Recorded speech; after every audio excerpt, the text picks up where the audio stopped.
Feminist Press was founded in 1970 by Florence Howe. She was a 40-year-old professor. She had been working in the civil rights movement and in the burgeoning women's movement, and she wanted to teach work by women and found that she couldn't. And when she did a little more digging, it wasn't because there wasn't work by women from that time period, it's that it had been allowed to go out of print. So male work was archived, treated a certain way, and women's work that had been bestsellers in its day was treated another way, which is left to die. And so the original Feminist Press was just about recovering that lost literature. This is the first book chronicling Black feminism in the academy.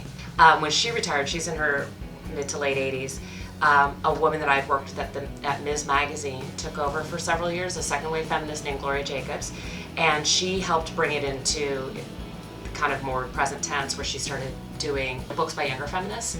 And then when I took over 3 years ago, that definitely was part of my mandate. So the projects we're working on now that are younger or more modern, present tense, include things like this book called The Feminist Utopia Project, which was 57 visions of an affirmative feminist future, like the future you want. We also co-produced this play and then published the play and published a book about the play called Slut. And it's about the ways in which that word is a stand-in for excusing violence against young women and girls in our culture, and always has. A former editor here, Clarissa Wong, found this Afro-feminist coloring book called Avi's Dreams, and so we're putting that out, and it's perfect for the Feminist Press because it's much bigger than a coloring book. There's so many things you can think about, like what does it mean to color a body of color?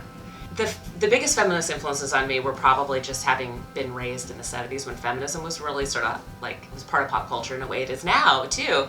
One of the things I love about feminism is I think it really destabilizes that concept of normal. And I definitely felt like my life made a lot more sense the minute I called myself a feminist. And I didn't feel like such a freak. I think there's a million things that we're taught to be embarrassed about, unless it's a joke, where it's just so hard to talk about the noises that our bodies make, the odors, the different things that are going on all the time in this like really intense factory that is our body, like life factory that is our body.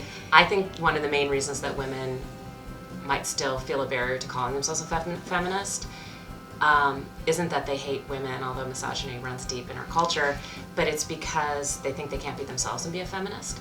And so they might have a deeply held belief, something they're drawing from that they think feminism doesn't have space for. There's no feminist Politburo that like hands out your identity card. It's very personal and interior to call yourself a feminist.